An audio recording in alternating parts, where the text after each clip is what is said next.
Christian, what do you think of some bands that use real orchestras to, capture that medieval sound that you were talking about, like probably Septic Flesh or Flesh God Apocalypse, who, bring out the classical sound through working with real types of orchestra sounding elements. What do you think about them?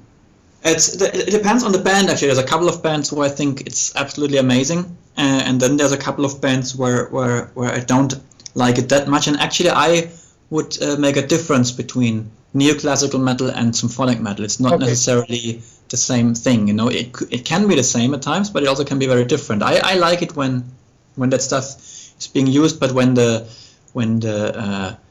I would say the intellectual content, like the chord progressions that happen and the melody is gone, if they also really have the at least in a bit of the complexity of the original classical music. What I don't like is when bands just rearrange songs that really don't have any like classical elements and just very simple harmonies and just have those played with an orchestra. I know some bands do that as well, like that one Metallica album, right? Like the S&M or what it's called. Yeah, S&M.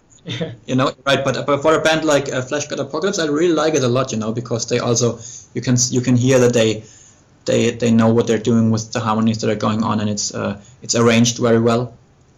Absolutely. And when it's well done, I think it's absolutely awesome. And when it's used rather as a gimmick, then I don't like it as much, because I think then it's very easy to see through this. As I often say to people, a band like, for example, like a band like Spawn of Possession has more to do with classical music and baroque music than a band that just plays basically pop songs with power chords and a big orchestra, right? Okay. I think it has more to do with the notes being played than with the actual instrumentation. But if it's combined well, if you got the best of both worlds, then I think it can be absolutely amazing. Yeah, Chris, and you mentioned that there are some pop bands right now that just use power chords, and they don't really know what they are doing.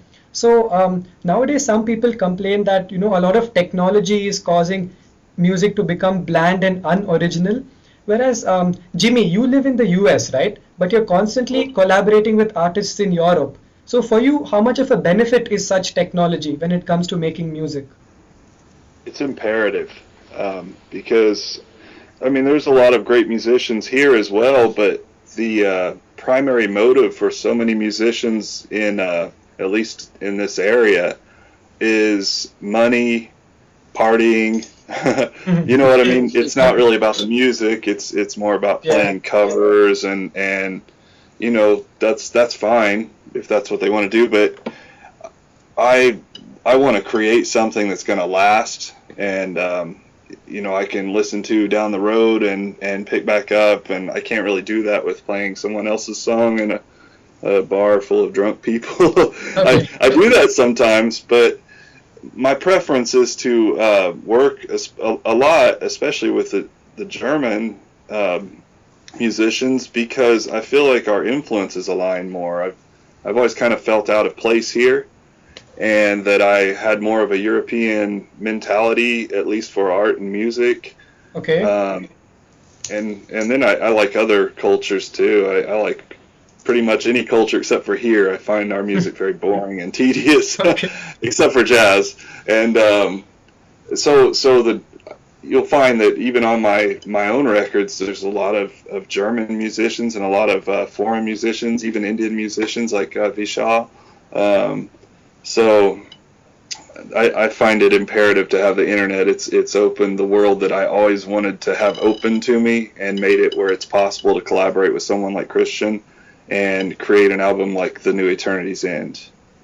Absolutely, man. And speaking of American artists, Christian, I have noticed that you are inspired by a lot of Lovecraftian themes, and I find a lot of it in your work actually, like song names like Shadow over Innsmouth, At the Mountains of Madness, and so on. So do they find a place in Eternity's End? Well, not really. The lyrical concept in Eternity's End is quite different. It's I used that concept a lot, that Lovecraftian themes on Beyond the Wall of Sleep, because it was a bit of a more dark record compared to what I did on Time Warp, and I think it was a bit darker than what we do on the Eternity's End album. But the lyrical concept on Eternity's End is more, for the most part, it deals with self-empowerment, right? Gaining self-confidence, power of will, and following your own path in life, like a very, I try to convey a very almost like positive, I wouldn't say happy, but a positive kind of message for the listener, like that what you want to do in your life, you can basically do it. Like people, for example, who are daring to escape from oppressive systems, for example, and things like that. So a lot of the lyrics follow that concept of following your own will, finding your own place in life, basically.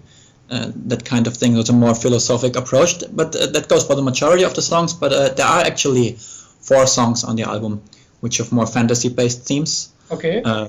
Or like horror story-based themes. For example, like the last song, "Fall of the House of Usher." That's basically a short story by Edgar Allan Poe.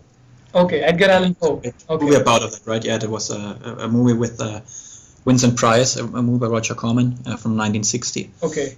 Brilliant movie, and basically this, so that song basically deals with that, and the song "Twilight Warrior," is more like a fun kind of story where someone imagines that what he experiences in his nightmares is actually the real world, and what we experience during the day when we're awake, that's actually the fake world, and you only get back to the real world when you sleep. So there's a kind of a scary kind of thing to think about.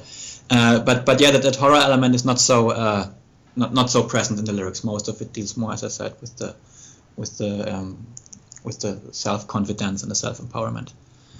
Right. So now that a vocalist is introduced to your music, I personally feel that a lot more people may connect to your music, slightly better. So what is your experience working with some of your fans? Like, on your crowdfunding campaign, there were perks that you offered, that you would play solos on their songs. So, tell us a bit about your experience playing these solos. Oh, I haven't. This time I haven't recorded any of them yet because the guys haven't sent me any of the stuff yet. But I did it already on Beyond the Wall of Sleep. Okay. I did the campaign there too, and I sold a lot of guest solos as well. I guess what works well for me is that a lot of my fans are basically musicians, so it's so they would be interested in buying perks like that. And it was actually very inspiring to do those. So a lot of stuff that I did for people who bought stuff on the last campaign was very inspiring to me, and some of it ended up being some solos that I really, really liked, because a lot of times the music was very different than what I write or listen to. A lot of the fans, who like the stuff that I did with Obscura or Spawn of Possession and Necrophages, they're more into very modern bands, and they have a very different writing style than what I do. I come from a completely different background than where I come from.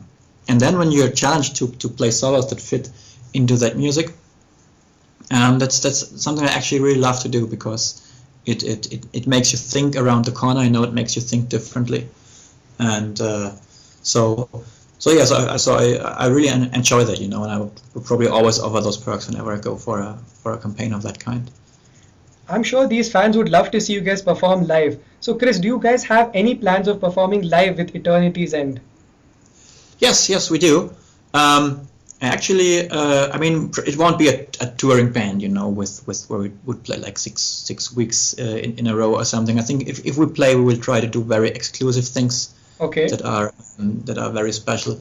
There was like one show on the horizon for 2016, but it's probably not going to work out. But probably for 2017, we have some for some bigger festivals. So I would like to do exclusive things. Now I would love to play Rock Power Festival in Atlanta, probably, if that's a chance. I would love to do like a short Japan trip, something like that. That's something that's very kind of exclusive, because it will be very difficult to do something longer. Now Jimmy lives in the States, and everybody else in the band is also very busy with session work, and everybody has other bands too. So it will never be like this full-time touring kind of thing, right? So I just hope that we can do a couple of shows spread out over the year, just to prove to people that we're a real band, actually, to get away from that kind of image that it's just a project. But it won't definitely be a full-time commitment, right? Right. So when you do play live with Eternity's End, I was just wondering, will any Christian Muenzner solo album songs feature on the show?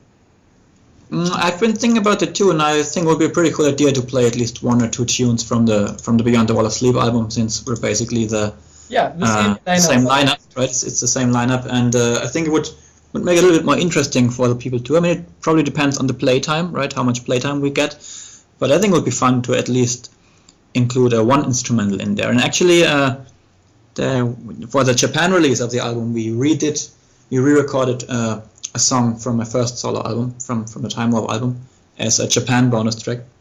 Okay. So this connection is there as well, right? So I hope that if we get a chance to play and we get like a playtime of an hour or something, we definitely would play an instrumental. I think that would be really cool. Yeah, man, it's always great, to hear stuff from you guys, planning to, play shows for the fans to enjoy. It's always great to have both of you, Christian and Jimmy, on Metal Vani. Thank you guys so much for spending the time to answer these questions. Thank you, man. Thanks for the invitation, and it was great. Thanks for the questions. They were really well thought out, and I like doing interviews of that kind. Absolute pleasure, man. Thank you, Jimmy. I agree. Thank you so much. I really appreciate it.